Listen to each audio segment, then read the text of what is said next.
সবাই আসেন, বসে থাক, অসুবিধা নেই। ওখানে থাক, অসুবিধা নেই।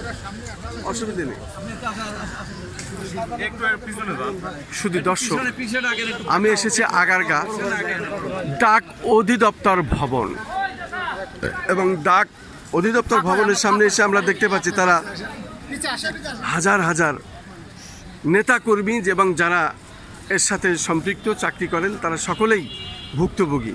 তাদের যে দাবি, সেই দাবি আদায়ের লক্ষ্যে তারা রাজধানী ঢাকায় এসেছেন এবং ডাক অধিদপ্তর, পাশাপাশি গত রাত্রে আমরা জাতীয় প্রেস ক্লাবের সামনেও দেখতে পেরেছি।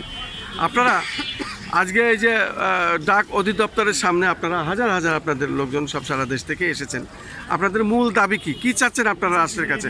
নাম পরিচয় দিয়ে একটু বলুন। ধন্যবাদ আপনাকে। সাংবাদিক সমাজ হলো সমাজের দর্পণ। আমি হোসেন মোহাম্মদ সেলিম রেজা, নীলফামারী জেলা কেন্দ্রীয় কমিটির সহসভাপতি।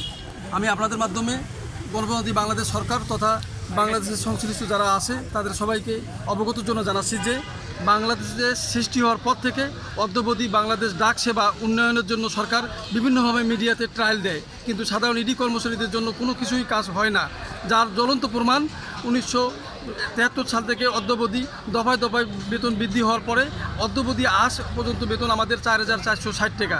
এই 4,460 টাকা দিয়ে জীবন মান চলা একেবারেই দুর্বিষহ এবং কষ্টকর হয়। তার জ্বলন্ত উদাহরণ আপনি এখানে যারা হাজার হাজার লোক আছে যারা অনশনে শরিক হয়েছে তাদের দৃশ্যমান চেহারাগুলো দেখলেই পরিলক্ষিত হয়।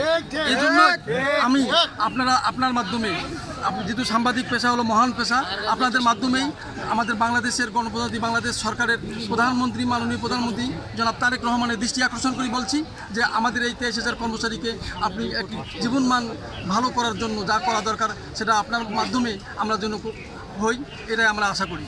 মাননীয় প্রধানমন্ত্রীর কাছে এই দাবিটাই। আপনারা কে আছেন এখানে? আমার সাথে আছেন আমাদের সংগঠনের সেক্রেটারি সাহেব হলো আপনার সেক্রেটারি সাহেব, নাম কি ওনার? বেলাল হোসেন। আচ্ছা, এখানে আপনার সিনিয়র সহসভাপতি হিসাবে আছেন, নাম কি? আপনার হলো বাদল হোসেন।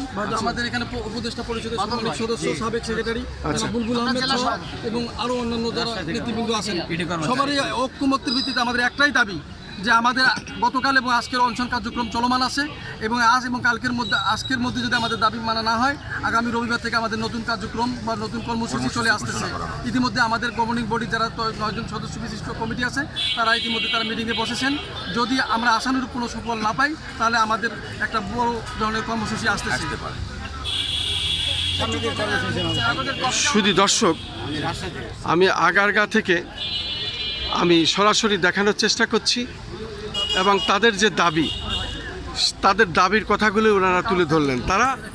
তারা মাননীয় প্রধানমন্ত্রীর প্রতি দৃষ্টি আকর্ষণ জানাচ্ছেন। তাদের দাবি যদি মেনে নেওয়া হয় তাহলে তারা আবার ফিরে চলে যাবে, তবে তাদের দাবি যদি মানাও না হয় তাহলে কিন্তু তারা আবার কঠিন আন্দোলন থেকে আন্দোলনে যাবে।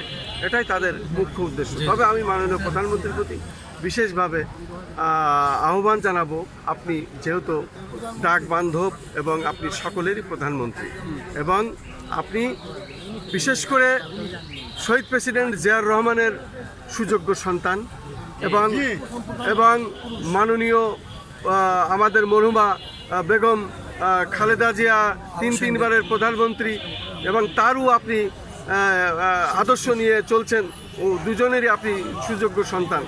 আপনার উপরে আস্থা রেখেই তারা কিন্তু এসেছেন এবং তারা দাবি আদায় করবে, সেই প্রেক্ষিতেই তারা এখানে এসেছেন এবং সেই দাবিটাই তারা জানালেন। আমি খন্দকার মাসুদুজ্জামান, আমি আপনার প্রতি তারা যা বলল সেটাই আমি জানানোর চেষ্টা করলাম। আমাদের সংগ্রাম চলবে, আমাদের দাবি এক দফায় এক দাবি, আমাদের আন্দোলন চলবে, ডাক বিভাগের আন্দোলন প্রধানমন্ত্রী জানাচ্ছে।